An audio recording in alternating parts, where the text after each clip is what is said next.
YKSന്റെ പുതിയൊരു എപ്പിസോഡിലേക്ക് എല്ലാവർക്കും സ്വാഗതം. നമ്മൾ ഇന്ന് പോകുന്നത് അല്ലുലയിലെ തന്നെ വളരെ പ്രശസ്തമായ ഒരു സ്ഥലത്തേക്കാണ്, ഹെഗ്ര. നമ്മൾ കഴിഞ്ഞ ദിവസം ഇവിടെ വന്നിരുന്നു. അന്ന് നമുക്ക് ഇവിടെ എൻട്രി പാസ് കിട്ടിയില്ല, അതുകൊണ്ട് തന്നെ നമ്മളന്ന് തിരിച്ചു പോവുകയും ചെയ്തു. അതിനുശേഷം നമ്മൾ ഓൺലൈനിൽ ടിക്കറ്റ് ബുക്ക് ചെയ്ത് നമ്മൾ ടിക്കറ്റ് എടുത്ത ശേഷമാണ് നമ്മളിങ്ങോട്ടേക്ക് വന്നത്.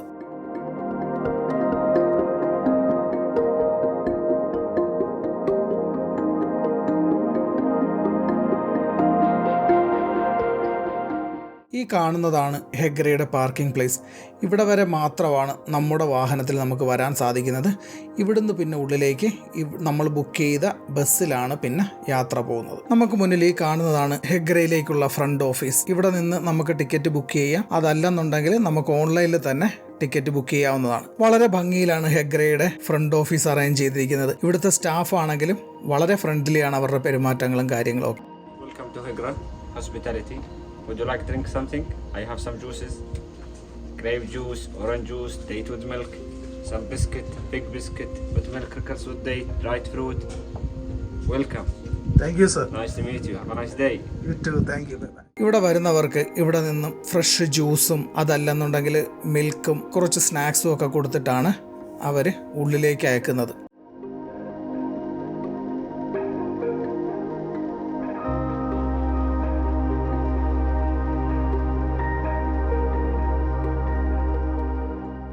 ഈ ഫ്രണ്ട് ഓഫീസിൻ്റെ ഉള്ളിൽ തന്നെ ഹെഗ്രയെ പറ്റിയുള്ള കുറച്ച് വിവരങ്ങളും അതുപോലെ തന്നെ ഇവിടെ നിന്നും ഗവേഷകർ കണ്ടെടുത്തിരിക്കുന്ന കുറേ ശില്പങ്ങളും അതുപോലുള്ള കാര്യങ്ങളും എന്തൊക്കെയാണ് നമ്മൾ കാണാൻ പോകുന്ന സ്ഥലത്തെക്കുറിച്ചിട്ടുള്ള വിവരങ്ങളും ഒക്കെ അടങ്ങുന്ന 1-2 ബോർഡുകൾ ഇവിടെ സ്ഥാപിച്ചിട്ടുണ്ട്.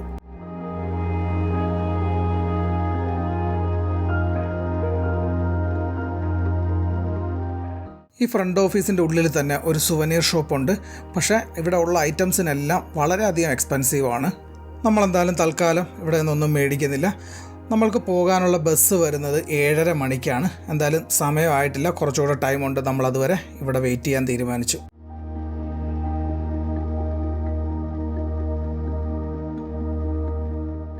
ഈ കാണുന്നതാണ് നമുക്ക് പോകാനുള്ള ബസ്.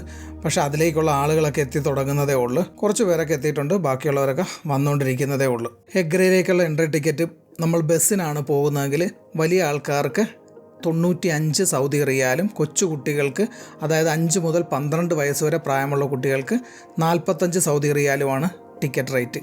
അതല്ല നമ്മളിവിടെയുള്ള വിൻറ്റേജ് ലാൻഡ് റോവറാണ് നമ്മൾ ബുക്ക് ചെയ്യുന്നതെങ്കിൽ ഒരു വണ്ടിക്ക് 700 സൗദി റിയാലാണ് റേറ്റ്.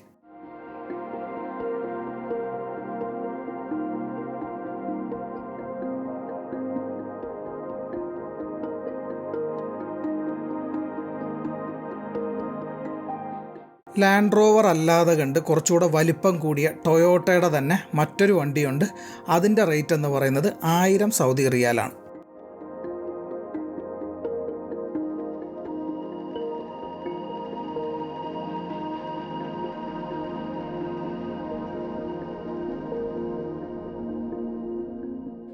ഇദ്ദേഹമാണ് നമ്മൾ പോകുന്ന ബസ്സിൻ്റെ ഡ്രൈവർ. ആൾ മലയാളിയാണ്, നാട്ടിൽ കോഴിക്കോടാണ് സ്വദേശം. അങ്ങനെ നമുക്ക് പോകാനുള്ള സമയമായി. നമ്മളെന്തായാലും ബസ്സിലേക്ക് കയറി. ബസ് ഇവിടെ നിന്ന് നീങ്ങി തുടങ്ങി.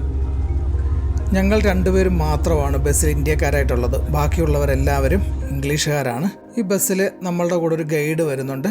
അത് കൂടാതെ കൊണ്ട് തന്നെ നമുക്ക് മുന്നേ ലാൻഡ് റോവറിൽ 2 ആണുങ്ങൾ അവരും കൂടെ വരുന്നുണ്ട്.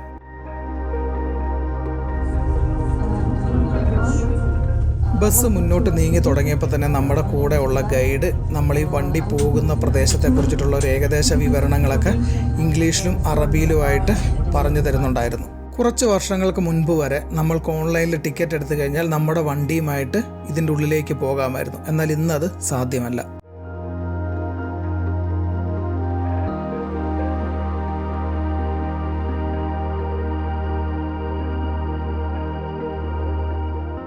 ഹെഗ്രയുടെ മറ്റൊരു പേരാണ് മദാ ഇൻ സ്വാലിഹ്. മദാ ഇൻ സ്വാലിഹ് എന്നാൽ സ്വാലിഹ് നബിയുടെ നഗരമെന്നാണ് അറിയപ്പെടുന്നത്. സ്വാലിഹ് നബിയുടെ ആളുകൾ അഥവാ അദ്ദേഹത്തിന്റെ ഗോത്രം താമസിച്ചിരുന്ന സ്ഥലവുമാണ് മദാ ഇൻ സ്വാലിഹ്. വലിയ മലകളും പാറകളും ഒക്കെ തുറന്ന് അവിടെ വീടും കല്ലറകളും ഒക്കെ നിർമ്മിച്ച് അവിടെയായിരുന്നു അവർ താമസിച്ചിരുന്നത്. നഫ്സികളെന്നും അവരറിയപ്പെട്ടിരുന്നു.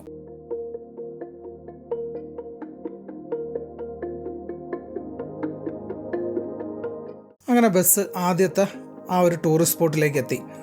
ഇനി ഇവിടെ നിന്ന് കുറച്ച് മുമ്പോട്ട് നടന്ന് വേണം നമുക്ക് കാഴ്ചകളൊക്കെ കാണാനായിട്ട് പോകാൻ. മുൻപോട്ട് നടക്കുമ്പോൾ തന്നെ ഇവിടെ സൈഡിൽ ഒരു ടെൻ്റ് അടിച്ചിട്ടുണ്ട്. നമ്മുടെ കൂട്ടത്തിൽ വരുന്നവർക്ക് ആർക്കെങ്കിലും അല്പസമയം വിശ്രമിക്കണമെന്നുണ്ടെങ്കിലോ അല്ലെങ്കിൽ എന്തെങ്കിലും തരത്തിലുള്ള ക്ഷീണമുണ്ടെങ്കിൽ വിശ്രമിക്കാൻ ഒരു ടെൻറ്റ് ഇവിടെ അവർ അറേഞ്ച് ചെയ്തിട്ടുണ്ട്. നമ്മളിപ്പോൾ നിൽക്കുന്ന ഈ സ്ഥലം എന്ന് പറയുന്നത് ഈ പ്രദേശത്തെ സംബന്ധിച്ചിടത്തോളം വളരെ പ്രധാനപ്പെട്ടൊരു സ്ഥലമായിരുന്നു. ഇവിടെ അന്നുണ്ടായിരുന്ന ഗോത്ര തലവന്മാരും മറ്റും എല്ലാവരും ഒരു സമ്മേളന പോയിന്റ് അല്ലെങ്കിൽ ഒരു മീറ്റിംഗ് പോയിന്റ് ആയിട്ട് കണ്ടിരുന്ന ഒരു സ്ഥലമാണിത്. നമുക്കിവിടെ കാണുമ്പോഴത്തേക്ക് തന്നെ അറിയാം, ഈ ഒരു മല തുരന്നാണ് ഈ ഒരു ദിവാനിയ അല്ലെങ്കിൽ ഈ ഒരു സ്റ്റേജ് പോലെ ഇവിടെ നിർമ്മിച്ചിരിക്കുന്നത്. അതുപോലെ തന്നെ ഈ സൈഡിലുള്ള ഈ ഭിത്തിയിലെല്ലാം നമുക്ക് പല രൂപങ്ങളും അവർ കൊത്തിവെച്ചിരിക്കുന്നതായിട്ട് കാണാം. അതുപോലെ തന്നെ അന്ന് ഇവിടെ താമസിച്ചിരുന്നവർ എഴുതിയിരുന്ന അവരുടെ ലിപികളും ഒക്കെ ഈ ഭിത്തിയിൽ അല്ലെങ്കിൽ ഈ സൈഡിലുള്ള ഈ പാറകളിൽ കൊത്തിവെച്ചിട്ടുണ്ട്. അതുപോലെ തന്നെ ഈ പാറയുടെ ഇത്രയും ഉയരമുള്ള ഈ പാറയുടെ ഒത്ത മുകളിൽ അറബിയിൽ കുറേ വാചകങ്ങൾ അന്നിവിടെ താമസിച്ചിരുന്നവർ കൊത്തിവെച്ചിട്ടുണ്ട്. പക്ഷെ നമുക്ക് എന്തായാലും അത് അത്രയും ദൂരത്തിലേക്ക് ക്യാമറ എത്തത്തില്ല. അത് നമുക്ക് അതുകൊണ്ട് തന്നെ കാണാനും ക്യാമറയിൽ കിട്ടാനും പാടാണ്.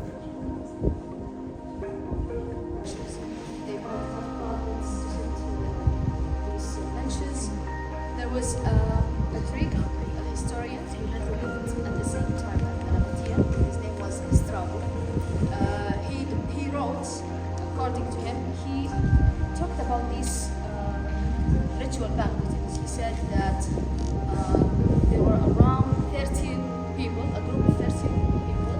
They gathered in these and usually it could be the king, okay, or even the head of the tribe that could serve the guests. It's normal for a tribal society, okay.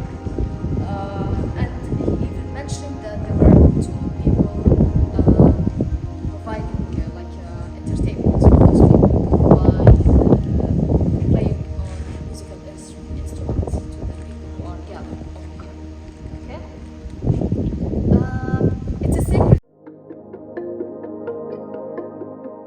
ഹെഗ്രയെക്കുറിച്ച് പറയുമ്പോൾ ഈ പ്രദേശം വളരെ important ആണ്. ഇവിടെ താമസിച്ചിരുന്നവർക്കും ഇന്ന് വരുന്ന ടൂറിസ്റ്റുകൾക്കുമെല്ലാം ഈ സ്ഥലം വളരെ ഇമ്പോർട്ടൻ്റ് ആയിട്ടുള്ളൊരു സ്ഥലമാണ്. അതുപോലെ തന്നെ ഇവിടെയായിരുന്നു അവർക്ക് കുടിക്കാനുള്ള നീരുറവ ഉണ്ടായിരുന്നതെന്നും പറയപ്പെടുന്നുണ്ട്. ഹെഗ്ര അഥവാ മദ ഇൻ സ്വാലിഹ് ഏകദേശം 15 കിലോമീറ്റർ ചുറ്റളവിൽ വ്യാപിച്ചു കിടക്കുന്ന ഈ പ്രദേശത്തേക്ക് അല്ലുല പട്ടണത്തിൽ നിന്നും ഏകദേശം 22 കിലോമീറ്റർ ദൂരമാണുള്ളത്. ഖുറാനിലും ബൈബിളിലുമൊക്കെ ഈ പ്രദേശത്തിൻ്റെ പേര് പരാമർശിക്കുന്നത് സ്വാലിഹ് നബിയുടെ സമോദ് ഗോത്രത്തെ മുഴുവൻ നശിപ്പിച്ച പ്രദേശം എന്നാണ് ഈ സ്ഥലത്തെക്കുറിച്ച് അറിയപ്പെടുന്നത്. അറേബ്യൻ ഗോത്രങ്ങളിലെ അതിപുരാതനമായ ഗോത്രമായിരുന്നു സമോദ് വംശം. വലിയ പാറക്കെട്ടുകളും മലകളുമൊക്കെ തുരന്ന് വീടുകളുണ്ടാക്കി അവിടെയായിരുന്നു അവരുടെ താമസവും. ആ ജോലിയിലാകട്ടെ അവർ അതിവൈദഗ്ധ്യമുള്ളവരുമായിരുന്നു.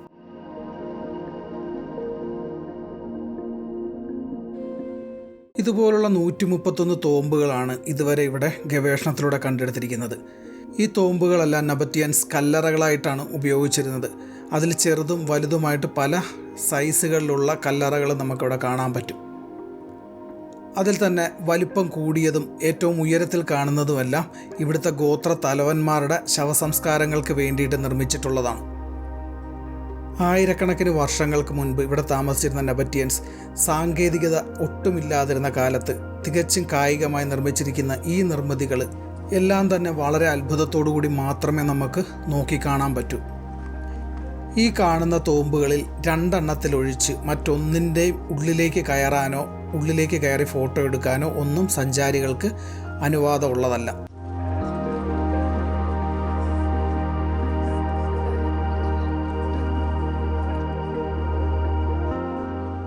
ഇതിൻ്റെ ഉള്ളിലേക്ക് നമുക്ക് കയറാൻ പറ്റില്ല. നമുക്ക് പുറത്തുനിന്ന് ഫോട്ടോയോ അല്ലെങ്കിൽ വീഡിയോ എടുക്കാനോ മാത്രമേ പറ്റുള്ളൂ. ഉള്ളിലേക്ക് കയറാനുള്ള പെർമിഷൻ ഇല്ല.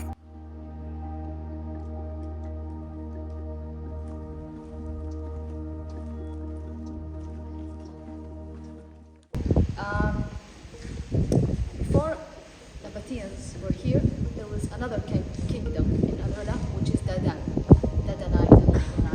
They were here before the Nabatean, okay? But then Nabatean, they might defeated the Lahyanite because of control or benefits from the trading routes. Nabatean left behind, for example, if you visit Jordan over there, Little Petra for example, you will see similar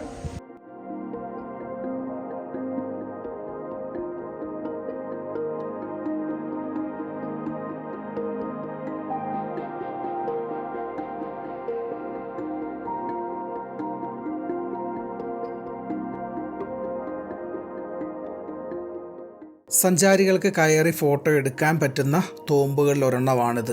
അതിൻ്റെ ഉള്ളിലാണ് നമ്മളിപ്പോൾ നിൽക്കുന്നത്. ഈ shelf പോലെ കാണുന്നത് കല്ലറകളാണ്. കുട്ടികളുടേതും വലിയവരുടേതുമായിട്ടുള്ള പല വലിപ്പത്തിലുള്ള കല്ലറകളാണ് ഈ കാണുന്നതെല്ലാം.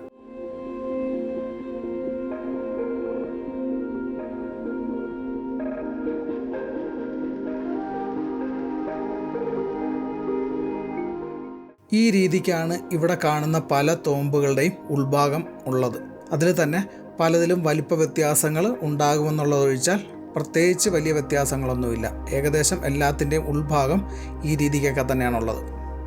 ഈ കാഴ്ചകളൊക്കെ കണ്ടതിന് ശേഷം നമ്മൾ ഇനി പോകുന്നത് ഇവിടുത്തെ തന്നെ വളരെ പ്രധാനപ്പെട്ട ഒരു കാഴ്ച കാണാനായിട്ടാണ്. അതായത് ഇതിൽ നിന്നൊക്കെ വ്യത്യാസപ്പെട്ട് നിൽക്കുന്ന ഒരു ഒറ്റക്കല്ലിൽ പണിത ഒരു ഏറ്റവും ഉയരം കൂടിയ തോമ്പ്.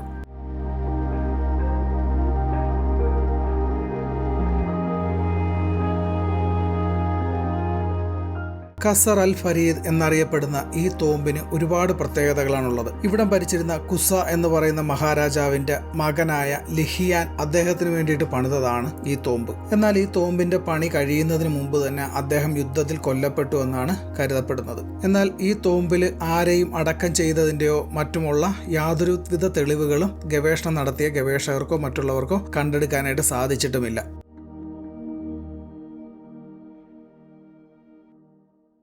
സൗദി അറേബ്യയുടെ ചരിത്രത്തിൽ തന്നെ ആദ്യമായി 2008 യുനെസ്കോയുടെ പൈതൃക പട്ടികയിൽ ഇടം പിടിച്ച സ്ഥലമാണ് ഹെഗ്ര എന്ന് വിളിക്കുന്ന മദാഇൻ സ്വാലിഹ്.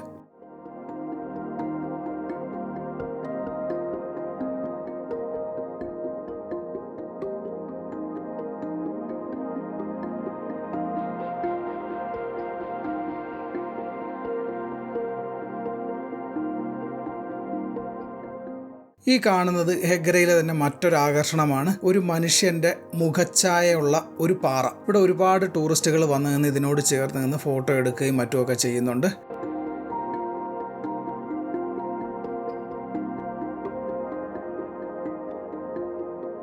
അങ്ങനെ ഹെഗ്രയിലെ കാഴ്ചകളെല്ലാം കണ്ടതിന് ശേഷം നമ്മുടെ ബസ് തിരികെ ഫ്രണ്ട് ഓഫീസിനടുത്തെത്തി. തിരികെ എത്തിയ ശേഷം ആ ഫ്രണ്ട് ഓഫീസിൽ നിന്നും നമ്മളൊരു കപ്പ് ഹെഗ്രയുടെ ഓർമ്മയ്ക്കായിട്ട് ഇവിടെ നിന്നും മേടിച്ച്. ഏകദേശം കുവൈറ്റ് ദിനാർ 5 ദിനാറാണ് ഈ ഒരു കപ്പിൻ്റെ വില. അങ്ങനെ അല്ലുലയിലെ കാഴ്ചകളും വിശേഷങ്ങളും എല്ലാം ഇവിടെ അവസാനിക്കുകയാണ്. നമ്മൾ തിരികെ കുവൈറ്റിലേക്ക് പോവുകയാണ്. ഏകദേശം 12 മണിയോടുകൂടി നമ്മൾ അല്ലുലയിൽ നിന്നും യാത്ര തിരിച്ചു.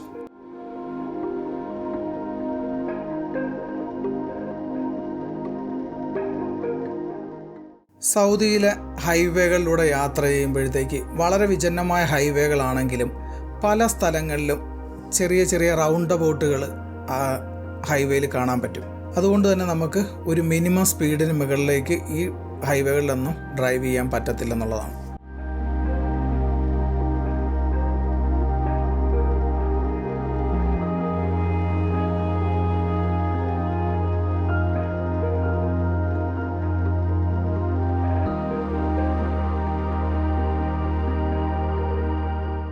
ഇന്നലെ ഉച്ചയ്ക്ക് ഏകദേശം 12 മണിക്കാണ് നമ്മൾ അല്ലുലയിൽ നിന്ന് യാത്ര തിരിച്ചത്. ഏകദേശം 18 മണിക്കൂറത്തെ യാത്രകൾക്ക് ശേഷം രാവിലെ 6 മണിയായപ്പോൾ നമ്മൾ കുവൈറ്റിലെത്തിച്ചേർന്നു. മറ്റൊരു സ്ഥലത്തെ വിശേഷങ്ങളും കാഴ്ചകളുമായിട്ട് അടുത്ത വീഡിയോയിൽ കാണുന്നിടം വരെ എല്ലാവർക്കും ബൈ ബൈ.